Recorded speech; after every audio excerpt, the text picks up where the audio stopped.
हमारे साथ पानी और बिजली के उमूर के मुमताज़ माहिर और साबिक वफाकी सेक्रेटरी पानी और बिजली जनाब यूनुस ढागा मौजूद हैं। बहुत बहुत शुक्रिया ढागा साहब। ये फरमाइएगा कि ये हमारी समझ में नहीं आ रहा है कि क्या हो रहा है। अभी ये निगरान हुकूमत ने बहुत अरखरेजी के बाद ये फ़ैसला किया कि ये इनको हम प्रोविंसेस के हवाले डिस्कोर्स को नहीं कर सकते, और डिस्कोर्स जो है पाकिस्तान की जो मसाइल हैं ख़ास तौर पे एनर्जी रिलेटेड, बिजली के रिलेटेड, उसमें बड़ा बड़ा किरदार है, नाअहल है, करप्शन है और कोई प्रॉपर ओवरसाइट नहीं है और बिल्कुल इनएफिशिएंट बोर्ड्स हैं। और इस सारी चीज़ को नया करना और इसको एक प्राइवेट सेक्टर के हवाले करने का फ़ैसला भी हुआ था, मगर बहरहाल ये हो गया था कि सूबों को नहीं देना है इस फैसले को। अब ये नई हुकूमत ने उसको रिवर्स कर दिया और कहा कि नहीं, हम दोबारा इसका जायज़ा लेंगे और उसको हम सूबों की तरफ ही पहुँचाएँगे। इसकी कॉन्सिक्वेंसेस बताइए। करण भाई, देखें, ये प्रपोज़ल जब भी जब शहबाज शरीफ साहब पंजाब में वज़ीर आला होते थे तब भी ये प्रपोज़ल लाया गया था, क्योंकि एक बात ज़ाहिर है कि पंजाब की डिस्ट्रीब्यूशन कंपनीज़ का नुकसान कम है तो पंजाब के लिए एक वायबल सोल्यूशन है। लेकिन अगर आप KPK की सिर्फ देख लें, पेस्को को, तो एक कंपनी का नुकसान 77 अरब रुपए था पिछले साल। इस साल पता नहीं 80 अरब से ज़्यादा होगा। इसी तरह सिंध की जो दो डिस्ट्रीब्यूशन कंपनियों का पिछले साल जो नुकसान था वो तकरीबन 35 अरब रुपीज़ था। बलूचिस्तान का 20 अरब का है नुकसान कोयटा इलेक्ट्रिक सप्लाई कंपनी का। तो ये जब ये प्रपोज़ल लेके आते हैं जो हमारे पावर सेक्टर के इस वक्त जो भी निगरान है या जो उसको देख रहे हैं, तो उनको ये ज़रूर देखना चाहिए कि बाकी सूबों के लिए उसके लिए बाई इन कैसे निकलेगा। अगर आप उनको नुकसान वाला प्रपोज़ल देंगे तो एक उनको पैकेज बनाना चाहिए। मेरा अपना ये ख्याल है कि पूरा एनर्जी सेक्टर में बहुत सी चीज़ें जो फ़ायदेमंद है, तो वो एक फ़ायदा वाली चीज़ें और नुकसान वाली चीज़ों का एक पैकेज बना के अगर सूबों को ऑफ़र करेंगे तो शायद पॉसिबल होगा। डिस्ट्रीब्यूशन कंपनी जो सिर्फ नुकसान देने वाली है छोटे सूबों को, सिंध को, KPK को या बलूचिस्तान को, तो वो शायद उनके लिए एक्सेप्टेबल नहीं होगी। तो मेरा ख्याल है कि इसको ज़रा रीथिंक करके इसको एक वायबल प्रोजेक्ट करें। वैसे ये एक अच्छा प्रपोजल है ऑल कि आप सूबों के पास एक इन्फोर्समेंट सिस्टम होता है, वो बेटर रिकवरी वगैरह कर सकते हैं।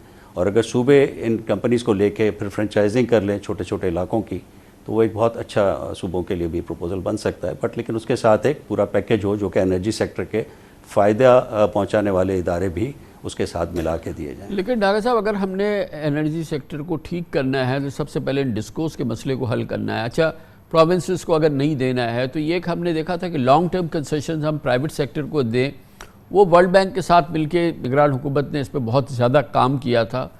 पर इसको भी एंटरटेन नहीं कर रही ये नई हुकूमत, कम अज़ कम इसका इनिशियल जो प्लान है इसमें उसका जिक्र नहीं है। वो चीज़ जो कि ऑलरेडी निगरान हुकूमत मंजूर कर चुकी थी।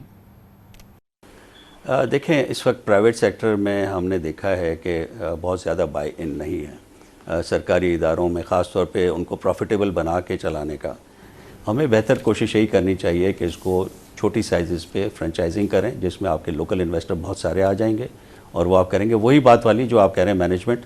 तो उस फ्रेंचाइजिंग में भी तकरीबन यही होता है कि आप अपना जो रिटेल सेक्टर है, रिटेल बिज़नेस है, वो आप आउटसोर्स करते हैं और उसके जो थोड़े अरसे की जो नुकसान हैं उसको कवर करते हैं ताकि वो प्रॉफिटेबल बन जाए।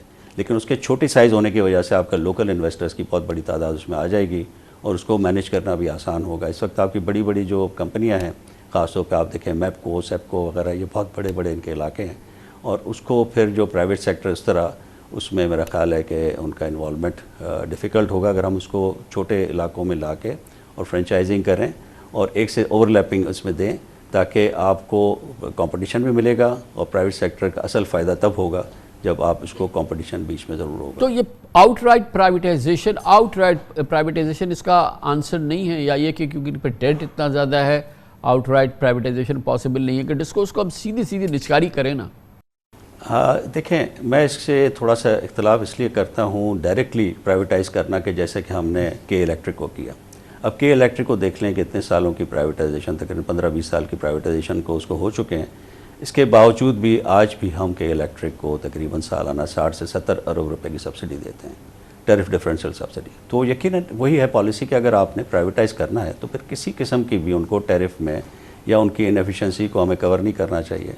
उसकी सबसे बड़ी वजह यह है कि K इलेक्ट्रिक के पास इस वक्त भी जो बिजली है वो महंगी बिजली है जो कि इनएफिशिएंट प्लांट से आती है, तो उनकी टैरिफ डिफरेंशियल सब्सिडी सबसे हाई हो जाती है। दूसरा, K इलेक्ट्रिक को हमने नेशनल ग्रिड से सस्ती बिजली नहीं देते, वो भी उसकी एक लिमिटेशन है। तो इसको सारी पॉलिसीज़ के इतने सारे प्रॉब्लम्स हमने क्रिएट किए हुए हैं कि जिसको फिर हम गलत किस्म की पॉलिसी को हम कवर करते हैं अपने फिस्कल साइड से, और फिर बाद में सर्कुलर डेट किस्म की हमने अजाब पाला हुआ है। तो इन प्राइवेटाइजेशन अगर आप डायरेक्टली करेंगे कि एक पब्लिक सेक्टर की मोनोपोली को प्राइवेट सेक्टर मोनोपोली में तब्दील कर देंगे तो उसमें एफिशिएंसी नहीं आएगी। अगर आप प्राइवेटाइज़ करना चाहते हैं तो प्राइवेट सेक्टर की सबसे बड़ी खूबसूरती ये होती है कि उस पर कॉम्पिटिशन होता है। तो कंपटीशन का ये जो सिस्टम है कि आपको फ्रेंचाइजिंग करनी चाहिए कि छोटे छोटे हिस्सों में तकसीम करके और फ्रेंचाइजेज़ लोगों को देनी चाहिए, और ओवरलैपिंग फ्रेंचाइज होती है ताकि एक इलाके में 2 से या 3 कंपनियां उधर सप्लाई कर सकें जो कम्पीट करें, बेहतर बिजली लेके आएँ, सस्ती बिजली लेके आएँ और लोगों को उसका फ़ायदा हो। अदरवाइज़ ये इस तरह की प्राइवेटाइजेशन डायरेक्टली हो नहीं सकती। वैसे भी अगर आप देखें कामरान भाई, तो हमारी जो इस वक्त डिस्ट्रीब्यूशन कंपनीज़ हैं उनके अगर असेट्स का आप अंदाज़ा लगाएं वो तकरीबन 15 से 20 अरब डॉलर के असेट्स हैं। मुझे बताइए कि इस वक्त 15-20 अरब डॉलर की इन्वेस्टमेंट पाकिस्तान में और उन नुकसान वाले इदारों में कौन करेगा? तो हमें इसके लिए थोड़ा सा आउट ऑफ बॉक्स सोचने की ज़रूरत है। आप प्राइवेटाइज़ करें फ्रेंचाइजिंग के ज़रिए, जो कि यूनाइटेड किंगडम में किया गया था, इंग्लैंड में किया गया था, और वो बड़ा कामयाब रहा। 1990s में जब उन्होंने प्राइवेटाइज़ किया तो उन्होंने फ्रेंचाइजिंग सिस्टम के तहत किया। थैंक यू सो मच, बहुत बहुत शुक्रिया जनाब यूनुस ढागा हमारे साथ थे, साबिक़ वफाकी सेक्रेटरी पानी और बिजली। इसके साथ ही हमारे आज के प्रोग्राम का इख्तिताम होता है। कल आपसे फिर मुलाकात होगी इंशाअल्लाह। कल तक के लिए कामरान खान को इजाज़त। अल्लाह हाफ़िज़।